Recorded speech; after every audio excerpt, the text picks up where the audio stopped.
Body was always absorbing, but we didn't have the knowledge, although this knowledge existed in our science. That is the bridge the younger generation needs to understand. We need to rediscover our roots to create a healthful childhood and adult. Sometimes the wisdom that we search online today, it always existed within our homes. Science is proving these things recently, what our ancestors knew way before there was a logical or a scientific explanation behind it. My grandmother never went to a medical school. She never read a research paper, yet she knew everything I needed when I was growing up. But in today's world, everything that they knew back time just seemed to get lost. Sangeeta, let's start with the basics. Take us back to the time, your first memory of Ayurveda. Not something you read, but something you lived or you saw. Definitely, Swati. I have very fond memories when I used to visit my grandparents in their village. And surprisingly, the new moms from the neighborhood, they would bring their crying babies to my grandmother. And my grandmother would apply some potion, and within minutes, the baby will leave smiling. So I remember observing that all the time. As a child, that was fascinating you. So Sangeeta, you mentioned that magic potion. So tell me about that magic potion. What did you find it was? So later I found out that the magic potion was heating with some warm water, and she used to apply it with gentle massages. And this actually intrigued me to know more about our home remedies and Ayurveda. Exactly. So, we had a plethora of knowledge, and our grandmas from the both sides, from Nani and Dadi side, they were the center of the whole family, and they were also Vaidyas. They knew everything. So if the young girl has a menstrual cramp, she knew what herb to give, make some tea of it. If you have a common cold flu, she knew what to give to her, and it used to get better. It was a kind of magic. So interestingly, which Sangeeta you brought here, we were using a application transdermal, putting on the skin. Just want to tell our viewers, the modern medicine did not knew that skin absorbs. In our science, we have been using transdermal application of herbs, oils, poultices for centuries. It didn't just all of a sudden start to absorb. It was always there. But when I went to medical school, we were taught the skin does not absorb. And it's by the reaction and counteraction, that's what the things happen. That was not the whole truth. We have now transdermal patches for almost everything, for heart disease, for controlling blood pressure, for hormones. So body was always absorbing, but we didn't have the knowledge, although this knowledge existed in our science. I am amused. Science is proving these things recently, what our ancestors knew way before there was a logical or a scientific explanation behind it. So Sangeeta, apart from this grandmother, did Ayurveda actually lived in your house? Of course, Swati, my father is a big believer in Ayurveda. So while growing up, even though we had free access to hospitals, he would always take us to a Vaidya first, and he would mix up Ayurvedic herbs, and it worked wonders. And in our home, it was always like honey and ginger for throat, cumin seeds, carom seeds for any tummy aches. And I remember even using fresh aloe vera gel once I had a burn while doing the Diwali crackers. So at that time, we didn't know much about it, but it always worked wonders. It's amazing just to listen that aloe vera can just heal our burnt hand or maybe a cracker. Yeah, aloe vera is one of the most healing. There's a wonderful research available with the double blind control, which is a medical standard these days, that if you want to prove something, you have to have a double blind controls studies. So it has shown that it actually heals the skin, it really cuts the sunburn, help the burning when people get burned with it. It's an amazing effect. Also, the cell grow more faster when the aloe vera was put onto it. So yes, we have this amazing aloe vera, which has amazing properties. I don't understand how people are shifting from this approach to the modern science approach, because I think our ancestors helped us understand things. I don't know how did we turn to pill first generation than to these Ayurvedic remedies, Dr. Sodhi. I think one other thing which I will tell Swati is I think everybody is pressing for time. We want very quick fix. We want to fix everything in a second. And all these gadgets which we have, cell phones, chat GPT, all those, the AI models, it's making it more faster and faster. So our mind is becoming more faster too. And we want very quick fix. But in Mother Nature has a rhythm. It is slow, it's cyclic.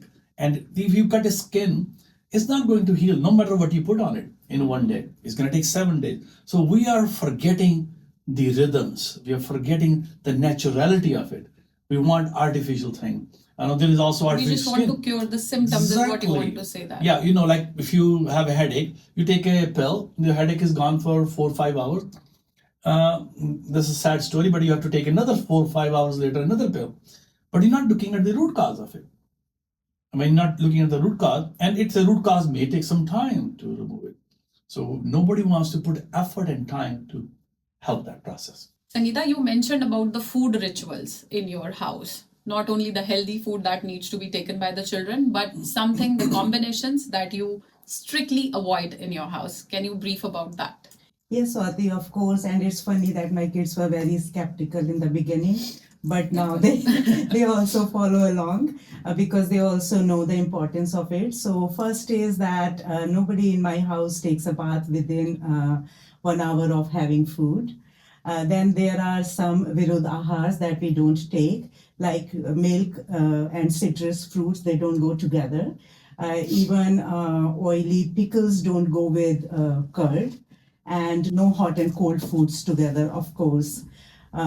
So there are rules which are followed by everyone in my household. And your kids are born and brought up here. They understand this. What Yes. is the essence of Ayurveda, and they follow it in their routine. Yes, of course. I'm glad you did that. Dr. Sodhi, can you explain the scientific or the biological reason behind this Viruddha ahar concept that Sangeeta mentioned? So the incompatible foods, when they taken together, like for example, if you're eating too many proteins together, they will compete for absorption. And the protein, like animal protein, they are more bioavailable because they are amino acids, proteins basically. Your beans have to be fermented to break down into amino acid to be get absorbed. So they are different kind of protein. So when we combine them together, we will have some health issues. And so this is a very like not taking a shower after eating food, because you need a digestive fire, the agni, which The logic behind exactly. it. So when you're taking, and in older days the shower was cold. They didn't have water heaters. So when you take a cold shower, your energy will be consumed by the body to heat up you. So that was your agni is being transferred, your digestive fire is being transferred to outside. So this will make your, which we call mandagni, or your digestive fire will be slowed down, which will not help in digestion. So very simple logic, but it works all the time. Your kids are raised here in America. How did they come to a point, the logic behind that Ayurveda is the essence of the life they need to follow? Yes, of course, Swati. So since I was raised in an Ayurvedic household, I knew reasons behind most of the practices. So I passed on the reasons to my kids rather than having them follow those as rituals.